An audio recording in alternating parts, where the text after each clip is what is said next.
स्वधा चिंता में पड़ी है, इन जीवों का क्या होगा। दक्ष प्रजापति ने विचार करा कि मेरी बेटी का विवाह मैं अच्छी जगह कर देता हूं। बेटी अगर इन जीवों के कल्याण की बात करती है तो बेटी के लिए वर भी वो ढूंढूंगा जो जीवों का उद्धार करने वाला। बेटी पढ़ी लिखी है, उससे दुगना पढ़ा लिखा उसका लड़का होना चाहिए, वर होना चाहिए। बेटी ज्ञानवान है, उससे दुगना ज्ञानवान उसका वर होना चाहिए। माता सीता ने 4 वर्ष की अवस्था में धनुष को उठाया था उल्टे हाथ से, तो जनक जी ने संकल्प ले लिया था कि सीता का विवाह उसी से करूंगा जो धनुष को उठाएगा, चढ़ाएगा, तोड़ देगा। राम जी ने धनुष को उठाया, चढ़ाया, तोड़ दिया तो सीता जी के मन में भाव उत्पन्न हो गया, पिताजी मेरे लिए धनुष यज्ञ क्यों रखा। तो जनक जी ने कहा कि तूने उल्टे हाथ से धनुष को उठाया था 4 वर्ष की आयु में, तो तेरा पति वो होना चाहिए जो इस धनुष को तोड़ दे। तो जाने विद्वान है बेटी तो उससे दुगना विद्वान उसका पति होना चाहिए। दुगना विद्वान। खूब पढ़ाओ बेटियों को, खूब पढ़ाओ बेटों को, विद्या में कोई कमी मत छोड़ो। मेरा केवल इतना सा निवेदन है, बेटियां एक बात का स्मरण रखे कि तुम्हारे पिता तुम्हें पढ़ाने में कमी नहीं लाएंगे, तुम्हारे पिता तुम्हें कपड़े पहनाने में कमी नहीं लाएंगे, तुम्हारे पिता तुम्हें बड़े शहर में विद्याध्ययन कराने में कमी नहीं लाएंगे। तो बेटियों से निवेदन है तुम भी अपने पिता के मस्तक को झुकने मत देना, जहां तुम्हारा पिता चाहे शादी वही करना। किसी एरे गेरे नत्थु खेरे के चक्कर में मत पड़ जाना री जीजियों। मेरा बेटियों से निवेदन है, केवल एक बेटी होती है ऐसी जो अपने पिता को काल के मुंह से छुड़ा लाती है। पहले भी कथा में कहा 4 तरह का भोजन बेकार होता है। पहले नंबर का भोजन, जिस भोजन की थाली को कोई लांग कर चले गया वो नाली में पड़े हुए कीचड़ के बराबर होता है। ऐसा भोजन नहीं करना चाहिए जो कोई लांग कर चले गया। दूसरा भोजन, जिस भोजन की थाली में ठोकर लग जाए वो भ्रष्टा के बराबर, गंदगी के बराबर होता है। जिसमें ठोकर लग गई और खा लिया वो भ्रष्टा के बराबर है। तीसरे नंबर का भोजन, जिस भोजन की थाली में बाल पड़ा हो, केश पड़ा हो, वो दरिद्रता प्रदान करता है। और चौथे नंबर का भोजन, पति और पत्नी एक ही थाली में साथ बैठकर भोजन कर रहे हो तो वो मदिरा के बराबर होता है। ये 4 तरह का भोजन होता है। सनातन हिंदू धर्म में रीति है, पति के भोजन करने के बाद पत्नी उसी थाली में अगर भोजन करती है तो पति की अकाल मौत का स्मरण नहीं होता और नारी का अखंड सौभाग्य होता है और 4 धाम के प्रसाद के बराबर वो महाप्रसाद होता है।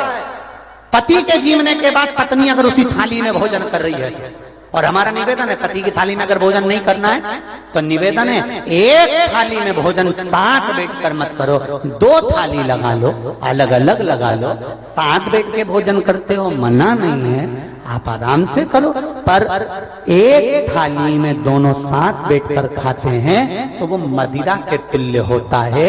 तुम देखना बफेट में जब पति पत्नी एक ही थाली में खाते हैं ना तो घर के बड़े भी खड़े रहते हैं तो इनको सुध नहीं रहता, क्योंकि मदिरा के नशे में रहते हैं।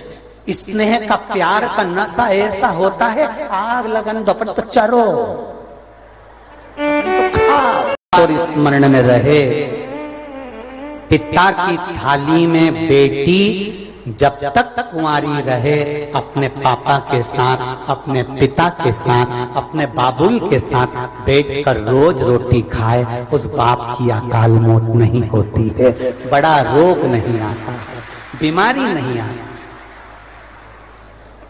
बेटी काल का हरण कर लेती। मेरा निवेदन है अगर बेटियां आपकी बाहर पढ़ने गई हैं, थोड़ा प्रेशर बढ़ा, बेटियां बाहर पढ़ने के लिए गई हैं और बेटी अगर बाहर पढ़ने के लिए गई है और पढ़कर अगर आई है तो उसको कहना बेटा पापा के साथ भोजन कर, पिता के साथ भोजन कर।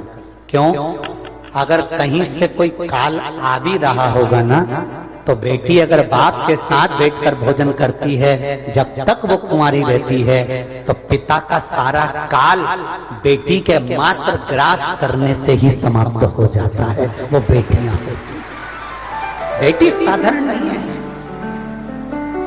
मेरा बेटियों से निवेदन रहा है, पहले भी आज भी कहूंगा,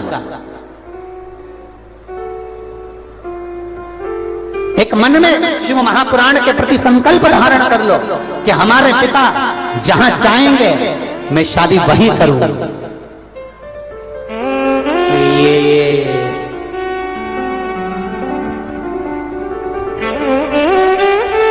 बहुत सारे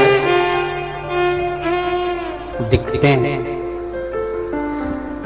100 रुपए का पेट्रोल गाड़ी में डलवाएंगे और भूर भूर करके तुम्हारे सामने आएंगे। गाड़ी भी दूसरे की और पेट्रोल भी दूसरे का।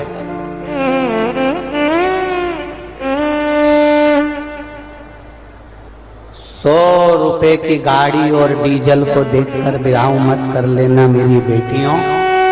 जरा सा स्वरूप देखकर विवाह मत कर लेना मेरी बेटियों। तुम्हारे पिता ने कितना विश्वास करा है तुम पर, जो तुम्हें पढ़ने के लिए बाहर भेजा है। दूसरे धर्म में दूसरे जगह पर विवाह नहीं करना, दूसरे धर्म में नहीं जाना, सनातन धर्म के अंतर्गत ही विवाह करूंगी,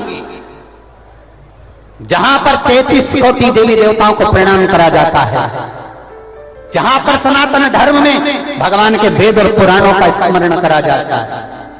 दूसरे धर्म में नहीं जाऊंगा। मुझे शिव भक्ति का एक स्मरण मेरे जीवन में है। शिव नहीं करते, करो, खूब पढ़ो, खूब पढ़ो, जितना दिल से पढ़ सकती हो उतना पढ़ो। और बेटों से भी निवेदन है, दिल से पढ़ो। बाबू, आपके माता पिता की जिंदगी हो, आप खुशियां हो, आप खूब पढ़ो। पर गरुड़ पुराण में लिखा है,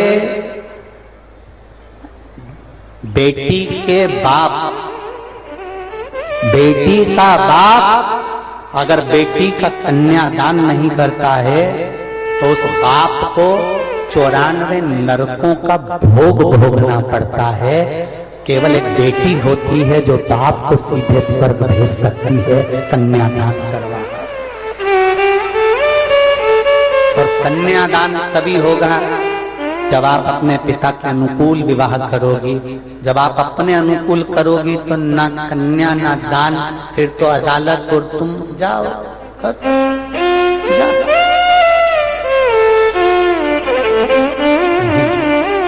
किसी का दिल दुखाकर विवाह नहीं करना। तुम्हें बड़ा होते देखकर तुम्हारे पिता कितने खुश होते हैं, तुम्हें कपड़े दिलाना, सामान दिलाना, विद्या अध्ययन कराना, कितना खुश होता है पिता।